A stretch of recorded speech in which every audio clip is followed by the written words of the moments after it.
Welcome to Total Retail Talks, your podcast channel for retail knowledge.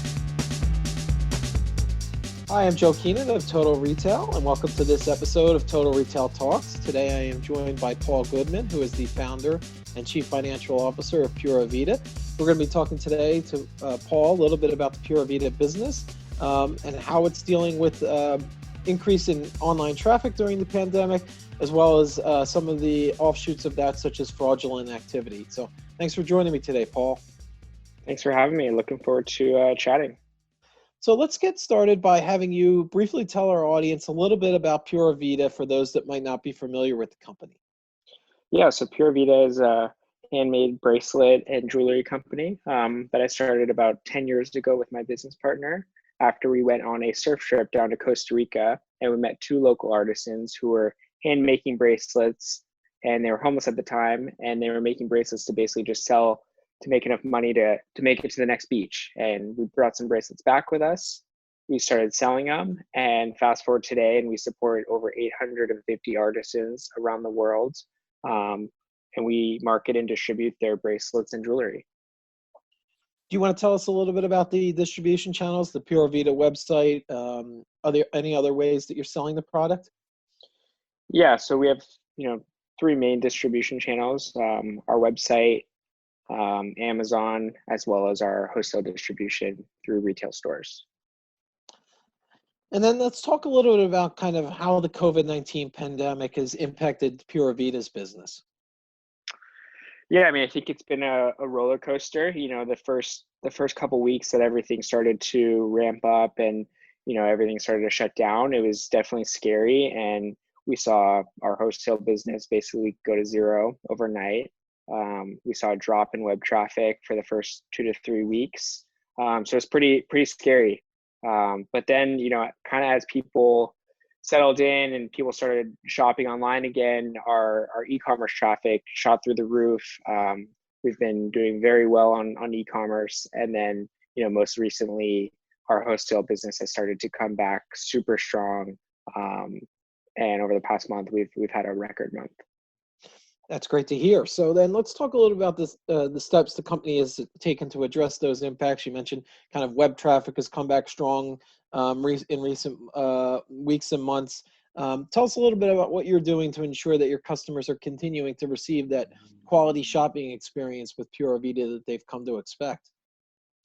Yeah, I mean, I think it's just doubling down on what we've always strived to achieve, and that's great products, a great customer experience, and really just giving the customers that extra quality product that they're looking for to cheer them up at the end of the day.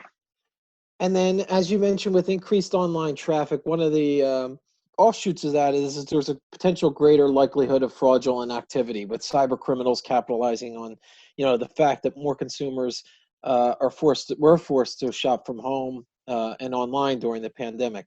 So with that in mind, what has Pura Vida done to kind of offset or at least minimize the fraudulent activity on its website? Yeah, I mean, I think we've just doubled down on utilizing our partners like Red Points and allowing them to handle all of the fraudulent claims or fraudulent sellers that pop up on different third-party marketplaces. So leaning in with them and allowing them to do their job and get those listings taken down as quickly as possible. And then just trying to be on top of it and really listening to our customers and anything that they're saying or seeing as they browse the internet and see copycats of our brand. Are you finding that most of these occurrences are occurring on the third-party sites such as Amazon? You mentioned is a big seller. You sell a lot of your product on that platform. Is that where it's primarily occurring? Yeah, I think the the third party selling places, as well as any copycat websites. It's so easy to create a Shopify site. You could do it in a day now. Steal some images and put it up and drop ship product from China or some other third party. So I think just really looking out for that and trying to take them down as quickly as possible. Do you want to tell us a little bit about kind of what the negative impact to your business at Pura Vida? Obviously, it kind of degrades your brand, I would imagine, with these copycat sites selling inferior product. Do you want to tell us a little bit about that impact?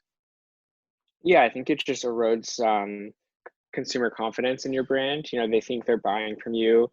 They get a negative shipping experience, probably a negative interaction with the fake company, as well as then when they get their product, it's a far inferior product, and they think it's your brand. So I think that just has a negative impact overall on your brand image, as well as they're not likely to go talk about your brand to any of their family or friends. So I think it's just a kind of compounding effect.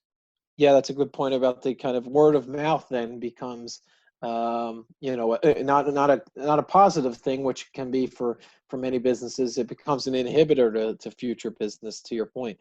Yep. So then you talked a little bit about your partnership with IP protection firm Red Points. Do you want to tell us a little bit about how you kind of partnered with them?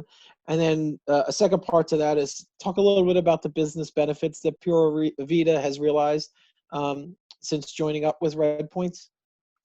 Yeah, I mean, we partnered with Red Points almost 2 years ago now. They basically handle our IP protection on these third-party websites, as well as different copycat websites that pop up. And utilizing their platform, you can log in, and they basically crawl the web to search for your brand or copyrighted images. And then you can just mark them simply in their backend system as basically being fraudulent, and then they go after them and take them down for you. So instead of our expensive legal team or me personally kind of playing whack-a-mole with people and trying to get all these listings taken down, we're able to outsource that to Red Points, so we could focus on more important aspects of the business. And some of those more important parts of the business obviously would be product and marketing the brand, I would imagine. Yeah, of course. Sales, marketing, hiring, everything like that. Which leads into my final question, Paul, is kind of going forward. What are the areas at Pura Vida that will be, you're going to be focusing your time and resources as you look to kind of continue to optimize the business? And specifically, our conversation has been around e-commerce, but your other channels as well, if you want to talk about that. Yeah, I mean, I think we always are striving to create new and exciting products for our customers. So next year, we definitely have a couple of new product lines and product categories coming out that we've been focusing on, as well as how can we expand our footprint in our retail stores that we sell to. So bigger displays, larger stores, more marketing inside the store, and just continuing to push our brand forward, as well as focusing on driving traffic back to our website. Okay, great. Well, I want to take this opportunity to thank Paul Goodman, who is the founder and CFO at Pura Vida, for joining me today on Total Retail Talks. Thank you, Paul. Thanks so much for having me. Thanks for listening. For more information on this podcast, please check out our podcast channel page at mytotalretail.com/podcasts for show notes. Total Retail Talks is available on Apple Podcasts, Google Play, Stitcher, and Spotify. Make sure to subscribe on our podcast channel page as well. If you've enjoyed this episode, please take a few moments to rate and review this podcast. Thanks, and until next time, this has been Total Retail Talks.